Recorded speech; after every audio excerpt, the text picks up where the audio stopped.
Hi everyone, my name is Sudham Reddy Duba, having an experience in this containment technology from past 7 years. DevOps is an existing culture that has been adopted by many of the organizations. Today we have to learn about DevSecOps for containerized platforms. For existing DevOps culture, we have to integrate security. Let us see what are those. Let's talk about few common security stages for organizations. The first one is infrastructure security. Second one will be system security. Third, we have to take care of network security. And finally, we have to take care of data.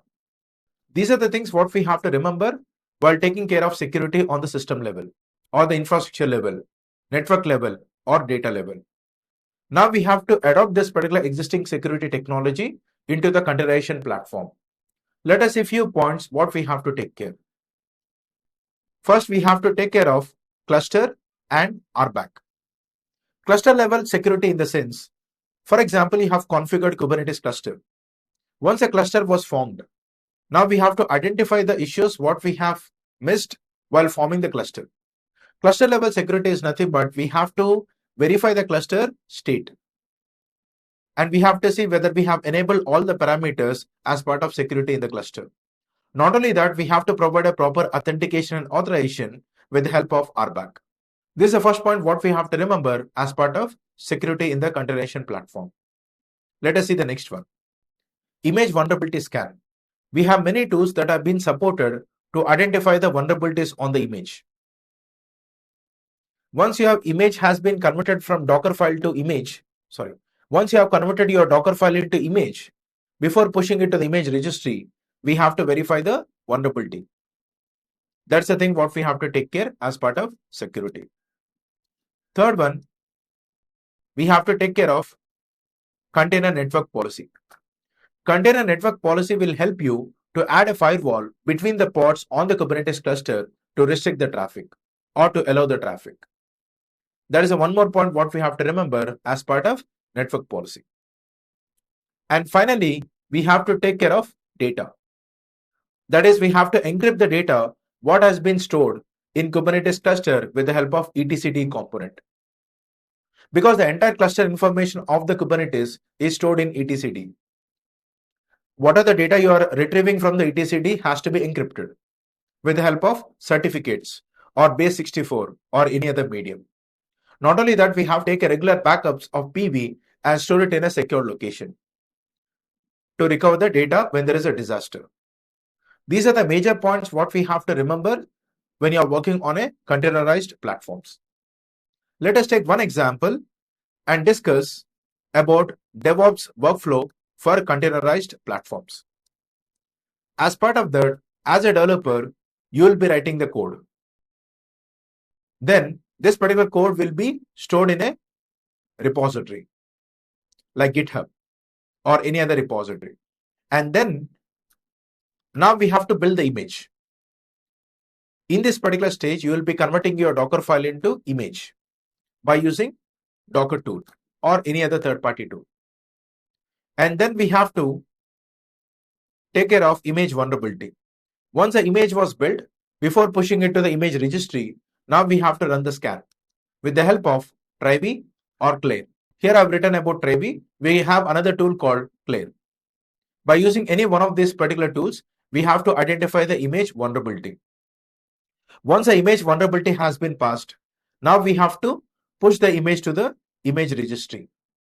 It could be Docker Hub, it could be Azure Container Registry or AWS Container Registry or GitLab Container Registry or many more. Once the image has been pushed to the registry, now we have to pull the image.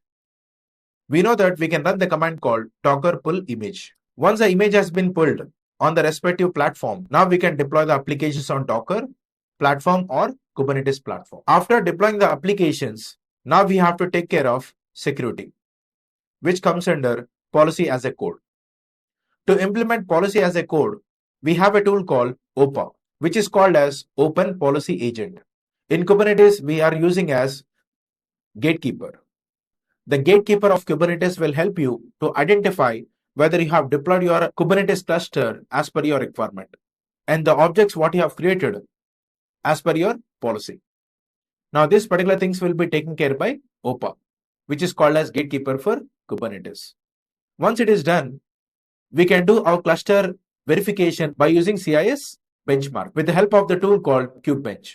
So these are the securities what we have to implement in our existing DevOps workflow so that we can add a security in the containerized platforms. Here is one of the example which I want to explain. Now let's see what are the tools we are going to train in this particular course. Now this entire workflow has to be automated by using any one of the CI/CD tools like Jenkins, GitHub Actions, or Azure DevOps, and many more. Now let us discuss what are the tools that we are going to teach in this particular course. As part of that, let us talk about DevOps tools for containerized platforms. First, we have to learn about Docker tools. Then we have to learn about Kubernetes orchestration tool to run your applications. After that, we have to learn about how to deploy applications on the Kubernetes cluster by using Helm, which is widely used by many of the organizations.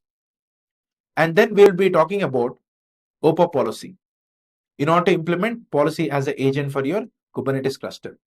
And then we'll be discussing about Rivi, which is an image vulnerability scanner.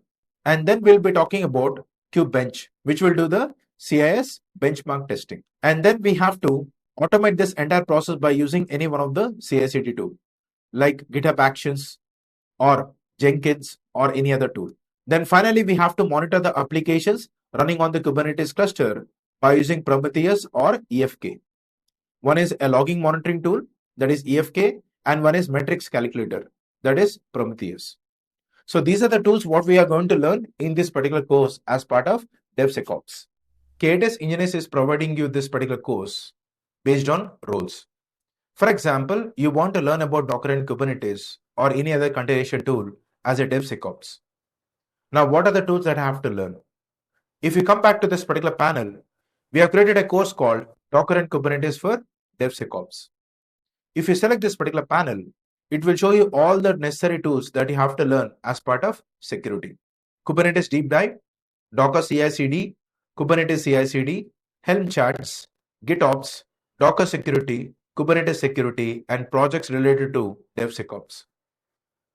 These are the courses what we have created so that you can be master in this particular DevSecOps for containerized platforms. Once you are done with your course, we can plan for the certification for CKA and CKS. In order to do the certification under security, that is Certified Kubernetes Security Specialist, first you have to do any one of the certification like CKA or CKAD, Certified Kubernetes Administrator or Certified Kubernetes Application Developer. My recommendation is first try to complete Certified Kubernetes Administrator, then try to plan for Certified Kubernetes Security Specialist. Now this entire course will provide you a right path to reach this particular certification. Happy learning.